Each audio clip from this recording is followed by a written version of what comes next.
Good morning dear children. आज हम class 6 का संस्कृत लेसन 5 का क्वेश्चन नंबर 3 करने वाले हैं। क्वेश्चन 3 है हमारा, अधोलिखितेषु वाक्येषु कर्तृपदानि चिनुत।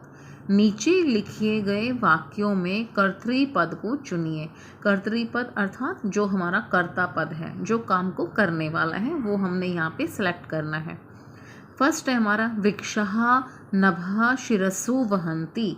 वृक्ष जो हैं वो अपने सर पर आकाश को धारण करते हैं। तो कौन अपने सर पर आकाश को धारण करते हैं? वृक्षः। तो यहाँ पे हमारा कर्तृपद क्या होगा? वृक्षः। ठीक है। नेक्स्ट है, विहगः वृक्षेषु कूजन्ति। पक्षी जो हैं वो वृक्षों पर मीठी मीठी आवाज़ में कूजते हैं। तो यहाँ पे कौन कूजते हैं? विहगः। ठीक है, पक्षी जो हैं वो यहाँ पे पेड़ों पर बैठ कर के कूजते हैं। तो यहाँ पे भी कौन कूजते हैं? तो देखिए कौन जो है वो यहाँ पे कर्तृपद को हाईलाइट कर रहा है, विहगः। नेक्स्ट है, पयोदर्पणे वृक्षः स्वप्रतिबिंबं पश्यन्ति। जल रूपी दर्पण में वृक्ष अपने प्रतिबिंब को देखते हैं। कौन अपने प्रतिबिंब को देखते हैं? वृक्षः। तो यहाँ पे हमारा जो कर्तृपद है अर्थात काम को करने वाला, वो कौन है? वृक्षः। कृषकः अन्नानि उत्पादयति। किसान अन्न उगाता है। कौन अन्न उगाता है? किसान, कृषकः। ठीक है, तो यहाँ पे कृषक जो है ये कर्तृपद है। नेक्स्ट है, सरोवरे मत्स्याः सन्ति। सरोवर में मछलियाँ हैं। सरोवर में कौन है? मत्स्याः। ठीक है, तो यहाँ पे मत्स्य जो है ये कर्तृपद है हमारा।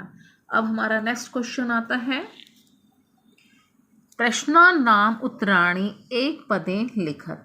प्रश्नों के उत्तर एक शब्द में या एक वाक्य में लिखिए।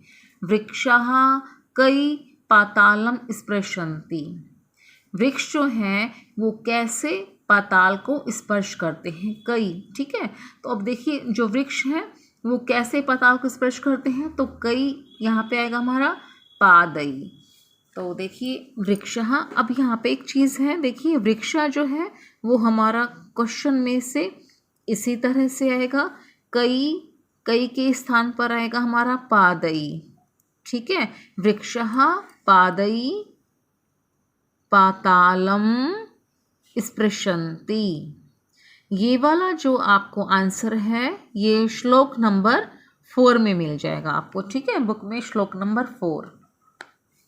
नेक्स्ट है हमारा, वृक्षः किम रचयन्ति। वृक्ष क्या बनाते हैं?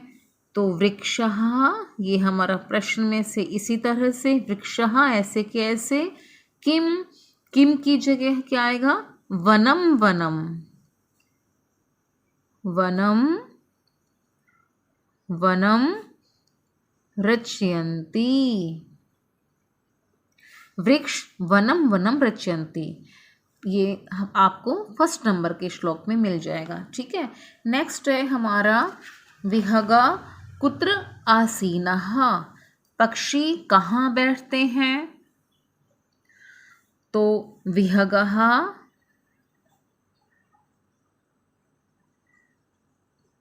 कुत्र की जगह आएगा शाखा दौला।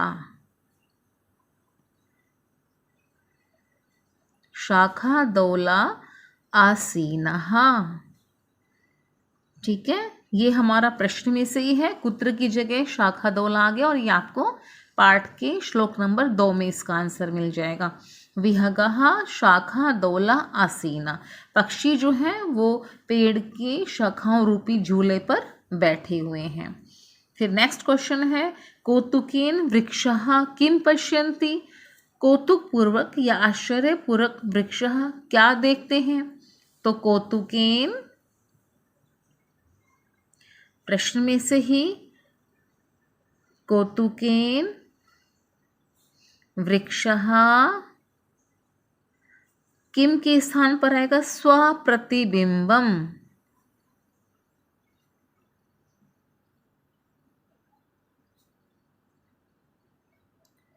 स्वप्रतिबिंबम पश्यन्ति। आश्चर्यपूर्वक वृक्षः अपने ही प्रतिबिंब को देखते हैं। ये आपको श्लोक नंबर 5 में इसका आंसर मिल जाएगा इस क्वेश्चन का, ठीक है। तो ये हमारा क्वेश्चन 4 भी हो गया। अब क्वेश्चन नंबर 5 करते हैं हम। समुचितै पदै रिक्त स्थानानि पूरयत्।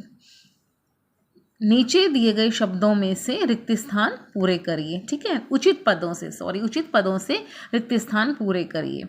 अब यहाँ पे विभक्ति दी गई है हमें, एक वचनम, द्विवचनम, बहुवचनम। अब प्रथमा विभक्ति में एक वचन में रूप है हमारे गज के, गज है, गजौ, गजः।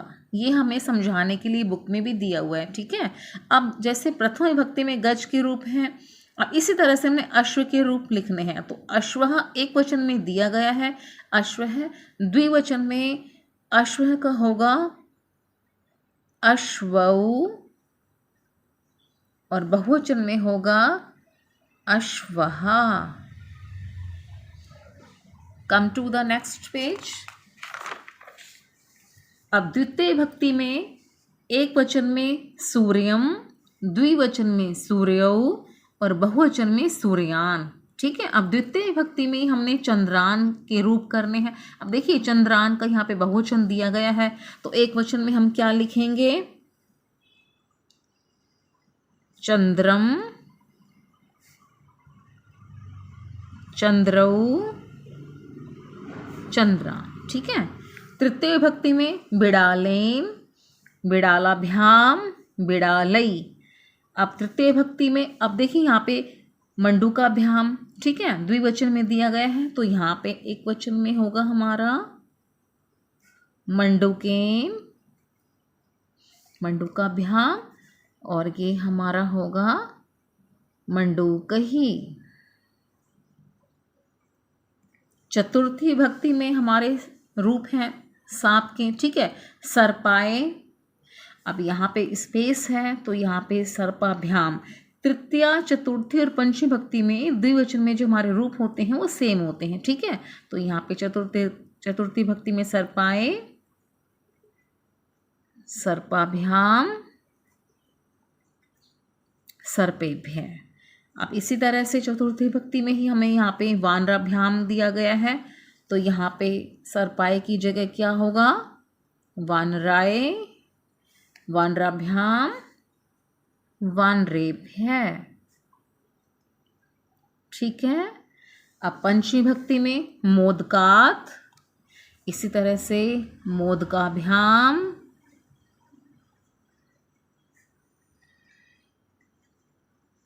और ये होगा हमारा मोदकेभ्य। इसी तरह से पंचमी भक्ति में ही हमारा यहाँ पे वृक्षेभ्य दिया हुआ है, और यहाँ पे होगा वृक्षात्। पंचमी भक्ति में वृक्षात् के रूप इसी तरह से मोदकात् की तरह वृक्षात्, वृक्षाभ्याम, और ये वृक्षेभ्य है। षष्ठी भक्ति में जनस्य, जनयो, जनानाम। अब यहाँ पे शु का नाम दिया गया है। षष्ठी भक्ति में बहुवचन में हमें शु का नाम दिया गया है, तो यहाँ पे हम लिखेंगे षष्ठी भक्ति एक वचन में शुकस्य, शुकह्यो, शु का नाम, ठीक है। सप्तमी भक्ति में शिक्षके, शिक्षकयो,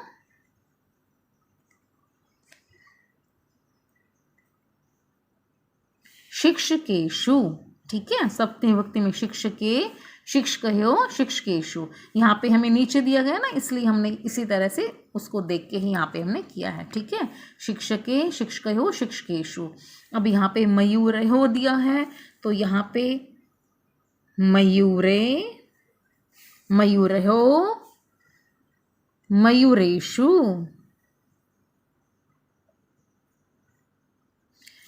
अब संबोधन, ठीक है, आठवीं भक्ति हम यहाँ पे नहीं बोलते, संबोधन कहते हैं। तो संबोधन में हे बालक, हे बालकौ, हे बालकः। तो इसी तरह से हे नर्तक, हे नर्तकऊ, और ये हमने ये लगाया विस्मयबोधादिक चिन्ह, और हे नर्तकः। ठीक है, हे नर्तक, जिस तरह से हे बालक, हे बालकौ, हे बालकः, उसी तरह से हे नर्तक, हे नर्तकौ, हे नर्तकः। ठीक है, अब नेक्स्ट क्वेश्चन देखिए, प्रश्न नंबर 6, भिन्न प्रकृतिकम पदम चुनुत, भिन्न प्रकृति वाले शब्दों को चुनिए। ठीक है, भिन्न अर्थ वाले शब्दों को हमने यहाँ पे चुनना है, जिस तरह से हम इंग्लिश में करते हैं ना, ओड वन आउट, इसी तरह से। ठीक है, अब फर्स्ट है हमारा गंगा, लता, यमुना, नर्मदा। तो इसमें क्या डिफरेंट है, देखिए गंगा, यमुना और नर्मदा ये तीनों ही नदियाँ हैं, और लता जो है ये बिल्कुल ही डिफरेंट है। ठीक है, ये पेड़ का ही पार्ट है। नेक्स्ट, उद्यानम, कुसुमम, फलम, चित्रम। अब आप बताइए क्या डिफरेंट है इसमें, चित्रम। ठीक है, उद्यानम बगीचा, कुसुमम फूल, और ये फलम फल। तो चित्र जो है ये बिल्कुल इसमें से डिफरेंट है, तो हम इसको सर्कल करेंगे। नेक्स्ट है लेखनी, तूलिका, चटका, पाठशाला। तो देखिए इसमें लेखनी, तूलिका और पाठशाला ये तीनों ही एक दूसरे से रिलेटेड हैं, और चटका का अर्थ है पक्षी, ठीक है, या गोरैया, और ये बिल्कुल डिफरेंट है, तो हमने इस पर सर्कल किया। नेक्स्ट है हमारा आम्रमम, कदलीफलम, मोदकम, नारंगम। आम्रमम, कदलीफलम, नारंगम ये तीनों ही क्या है, फ्रूट्स हैं, और मोदकम ये एक डेजर्ट है। ठीक है, तो ये डिफरेंट है, तो इस पे हमने सर्कल किया। हमारा क्वेश्चन 6 पूरा हो चुका है। ओके डियर चिल्ड्रन, हमने पार्ट 5 पढ़ लिया है, हमने इसके अभ्यास कार्य भी कर लिए हैं, आपने भी इसे पढ़ना है और समझना है।